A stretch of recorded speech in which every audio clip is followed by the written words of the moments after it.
Bienvenidos a la revisión de la Agenda Económica PM de este miércoles acá en CNN Chile, que seguimos hablando de la reforma de pensiones, porque hay una pregunta totalmente actual. ¿Estamos más cerca o en verdad más lejos de llegar a un acuerdo? Porque las señales son contradictorias. Por un lado, el ministro de Hacienda dice que nunca se había estado más cerca de llegar a un acuerdo. Sin embargo, palabras de la ministra del Trabajo realmente no apuntan a eso. ¿Y para qué hablar de la fractura interna que hay en Chile Vamos, mejor dicho, en la oposición, específicamente entre republicanos y la UDI? Bueno, todo este enredo y veamos si podemos responder a esta pregunta en la siguiente nota de Colomba iHorse.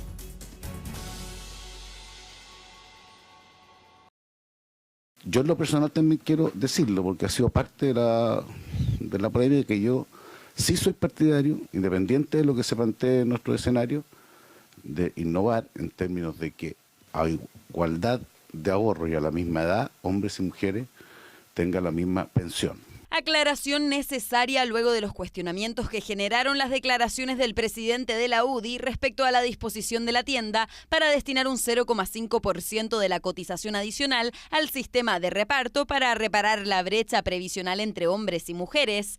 Declaración que le costó más de una crítica en el Partido Republicano y que posteriormente mereció especificación respecto al mecanismo de financiamiento. Era compensación, precisó el diputado. El concepto o la palabra que se utilice apunta exactamente a lo mismo. Da igual si es que estamos hablando, si al reparto le queremos llamar compensación, que por lo demás tiene un contenido jurídico que apunta a algo totalmente distinto. El tema está en que cuando tú abres la ventana y permites que el Estado entre a administrar los recursos de los trabajadores, apunta a cambiar lo que ha funcionado bien en el sistema. Es por eso que desde el Partido Republicano se mantienen firmes en destinar el 6% de cotización adicional en su totalidad a las cuentas individuales, algo que ya comienza a incomodar al Congreso por la falta de acuerdo que esa postura podría generar una vez que la discusión se traslade a la Cámara de Diputados. De verdad creo que ustedes tienen un rol trascendente porque son mayoría, en el Senado son mayoría en la Comisión, y no pueden estar prisioneros también dentro de su sector de alguien que es minoría. Los aliento, por lo tanto, a que rompan eso. Hoy día las complicaciones que tenemos, ¿no es cierto?, con la oposición, tiene que ver básicamente con una mirada de cómo podemos proteger a las mujeres hoy día que están jubilados, que van a jubilar. Por eso que es el llamado hoy día a la oposición, más allá si están en campaña o no, a la presidencial, ¿no? Llamado que desde Chile Vamos acogen y disponen voluntad para fijar el sistema de financiamiento de esta llamada compensación. Pero el desacuerdo en torno al porcentaje de distribución entre los sectores hace aún más difícil la discusión en torno al 6% de cotización adicional, toda vez que el gobierno propone un 1% destinado a reparar la brecha de género y la oposición, que es parte de la Comisión de Trabajo del Senado, plantea que se necesitaría entre un 0,3 y 0,5% aproximadamente. La diferencia es lo que ha dicho el ministro Marcel, aquí no hay un acuerdo. Sí tenemos algunos puntos de entendimiento, pero en materias tan diversas como lagunas previsionales, fondos generacionales, comisiones indirectas. Respecto al resto, obviamente aún estamos esperando el informe de la Comisión Técnica para tomar decisiones. Informe que debería ser entregado el viernes de esta semana, aunque representantes de Chile Vamos en la mesa técnica de pensiones ya comienzan a adelantar propuestas específicas, además de manifestar que es factible lograr un buen acuerdo, incluso cediendo en algún grado a la postura contraria, para así conseguir avances en otros ámbitos de la política pública en que ambas partes coinciden. La derecha ha sido bastante dura en esta negociación. Y la propuesta del Ejecutivo hoy día contempla que un 3% se destina a capitalización individual, un 2% para un seguro que reconozca los años cotizados y un 1% para la equidad entre hombres y mujeres. Nosotros muy claramente le volvemos a decir que no. Si esos son los términos de la conversación se culmina aquí y no va a haber posibilidad de acuerdo, porque nosotros vamos a seguir defendiendo la propiedad de los fondos. Fondos cuyo aumento depende de la tramitación de esta reforma, una que tal como quedó acordado debe ser despachada del Senado en enero del próximo año, fecha en la que ya no estará la ministra secretaria general de Gobierno debido a su prenatal, por lo que surgen cuestionamientos en torno a quién la reemplazará. ¿Será la ministra del Trabajo quien asuma las vocerías en medio de la discusión de un proyecto emblemático para su cartera? Parte importante de por qué no ha resultado una reforma de pensiones en los últimos años tiene que ver porque es complejo entender cómo funciona el sistema de pensiones, porque hay que entender también de finanzas. Y fíjense en este titular, porque responde a un estudio del Depósito Central de Valores y el S Business School de la Universidad de los Andes. Prácticamente la mitad de las personas en Chile sabe poco o nada de finanzas, algo que realmente nos debe alertar. Vamos a los resultados principales de este estudio que hemos resumido en las siguientes gráficas. En 2024, solo 25%, es decir, 1 de cada 4 personas, y esto es 8 puntos menos respecto a 2022, declara saber mucho o bastante de temas financieros. Y aquí está lo que yo les decía, un mayoritario 42%, 10 puntos más que hace 2 años, y es casi la mitad, declara saber poco o nada en general. Algo que nos debe, reitero lo que les digo, alertar a todos. Y el conocimiento de instituciones financieras cae también levemente. Sigamos viendo parte del estudio. El conocimiento de las características y funciones de los productos financieros cae de forma general en todos los productos, excepto en cuenta vista y RUT, porque es lejos el más masivo. Productos como el APB, seguro de vida con ahorro, inversiones en fondos mutuos, leasing, factoring y servicios de inversión como corredores de bolsa siguen siendo mayoritariamente desconocidos por la opinión pública. Finalmente, algo que no nos debe sorprender tampoco, el conocimiento financiero muestra una fuerte brecha en la clave socioeconómica, siendo alto entre los hombres en el segmento C1, donde cerca de la mitad afirma tener mucho o bastante conocimiento financiero, mientras que en los segmentos C, D y E, 2/3, 66% afirma conocer poco o nada. Reitero, este estudio del Depósito Central de Valores y el S Business School nos debe alertar y bastante. Bueno, también bastante relacionado con lo que les acabo de contar es lo siguiente, porque también de acuerdo a un estudio elaborado por Fintual, apenas 1 de cada 3 personas adultas en Chile declara ahorrar voluntariamente. ¿Tiene que ver solamente con poco conocimiento financiero o también porque es difícil ahorrar en estos momentos en nuestro país? Todo lo explica Pilar Gutiérrez. ¿Y usted ahorra? Cuando se puede. La verdad me cuesta ahorrar, me está costando ahorrar. No me alcanza justo a fin de mes, no tengo cómo ahorrar. No me alcanza. La realidad de estas personas se refleja en los números. Solo 1 de cada 3 adultos ahorra voluntariamente en Chile. Es uno de los datos que más resalta de un estudio realizado por Fintual, donde analizan también la capacidad económica de las personas para responder a emergencias financieras. Chile está muy al debe, pese a ser una economía muy bancarizada, casi todos tienen cuenta corriente, cuenta vista. El nivel de ahorro es mucho menor de lo que debiese estar para el nivel de desarrollo. Y eso hace que veamos mucha más vulnerabilidad de las personas al enfrentar emergencias. De hecho, la medición también estima que los chilenos necesitan ahorrar mínimo 3 sueldos para responder a emergencias financieras, como la pérdida de trabajo o problemas de salud. Precisamente el bajo nivel de reservas personales hace que el escenario sea aún más complejo. La vida está cara, así que es difícil. El sueldo de hoy contra los gastos tampoco produce que uno pueda ahorrar más.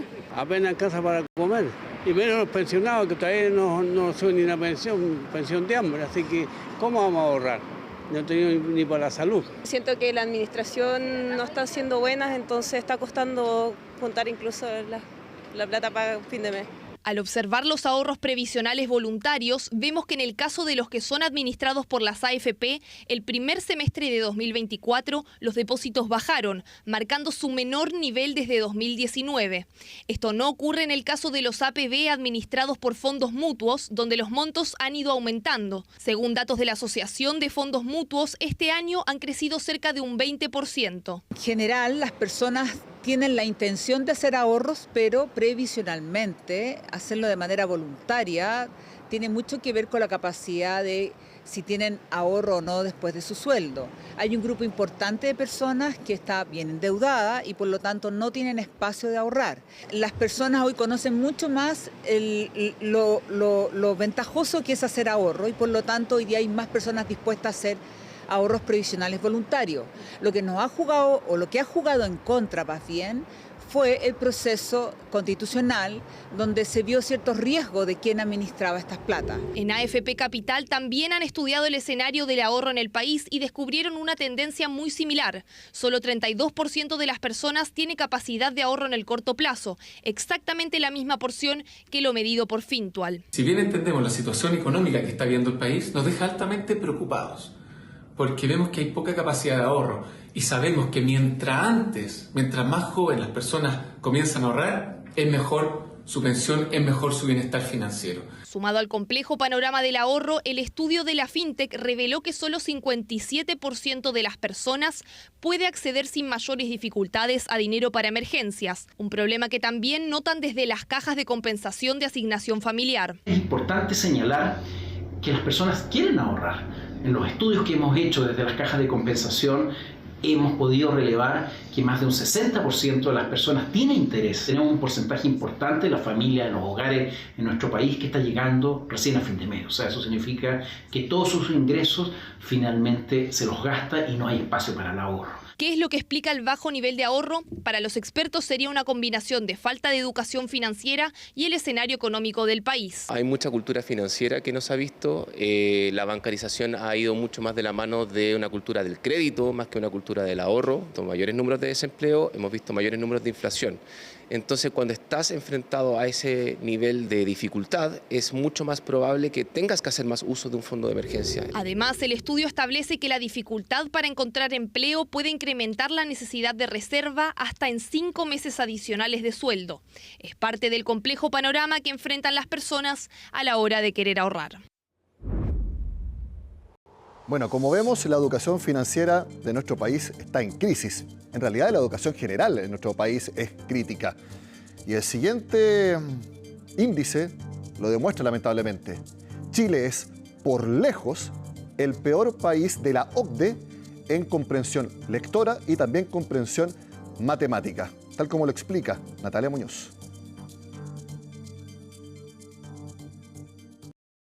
Yo tengo una hija chica todavía y es mi señora la que se preocupa más de eso porque yo ya muchas cosas ya las dejé de practicar y ya no. Bueno, yo leo lo justo y lo que a mí pero no soy como tan lectora. Me cuesta un poco matemática, pero trato de hacerle el esfuerzo de intentarlo y sí, hay falencias enormes. No son los únicos que les cuestan las matemáticas y comprender lo que leen. De hecho, la deficiencia es alarmante. 44% de los adultos chilenos tienen competencias insuficientes en comprensión de textos, como en matemáticas y en resolución dinámica de problemas. No es solo ponerle recursos, es gastarlo bien. Y eso hay que entenderlo.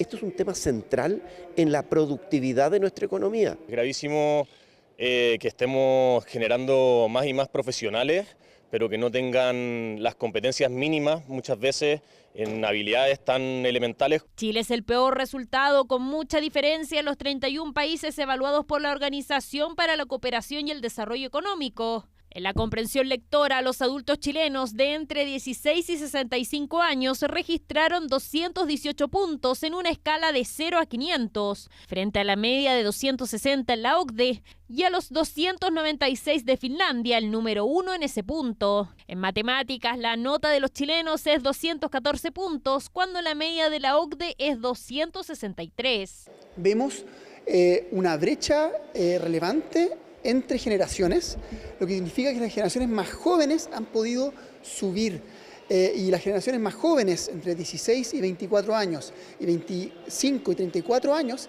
están hoy día más cerca del mismo grupo etario de países como Polonia. La población adulta de mayor edad tiene una brecha respecto a los otros países medidos mucho más fuerte respecto a los adultos más jóvenes, ¿cierto? En donde si bien la brecha sigue persistiendo y es muy importante, al menos nos da esperanza. Evaluación que se realizó entre 2022 y 2023. Si se destaca en el informe a nuestro país por registrar una mejora comparada a la primera evaluación junto a Estados Unidos, la cual se hizo hace 11 años, especialmente en matemáticas, con 12 puntos a favor.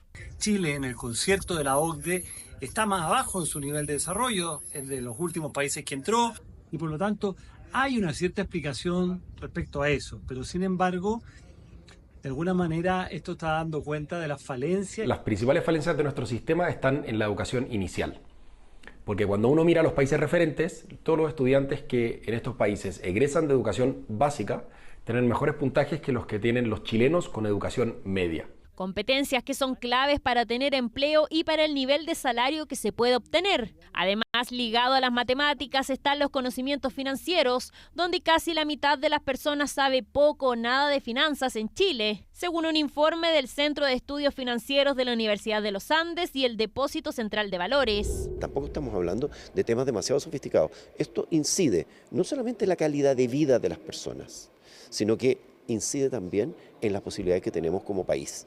¿Y por qué estamos creciendo al 2% en los últimos 10 años? Bueno, aquí tenemos una de las causas. La resolución de problemas de todo tipo y con interpretar al final, pagar las cuentas, que me cobren bien, que no me engañen también, como te mencionaba.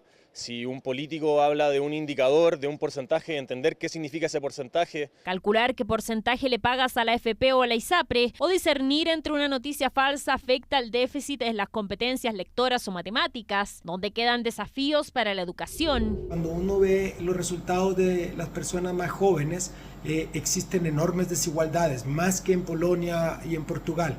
Es decir, en Chile todavía el origen social, la cuna, el nivel socioeconómico marca en gran medida el desarrollo de las competencias. No es una novedad que muchos no entienden lo que leen o que se van olvidando de las operaciones matemáticas. A pesar de que las nuevas generaciones obtuvieron mejores resultados, aún quedan desafíos para los menores post-pandemia, ya que trabajan sobre brechas y deficiencia en la lectoescritura. Antes de hacer la pausa, les cuento que Falabella anunció un plan de inversiones para 2025 de 650 millones de dólares, con foco especialmente en Perú y en México. Hacemos la pausa y al regreso hablamos de la inflación en Estados Unidos y del primer año de Milei en Argentina.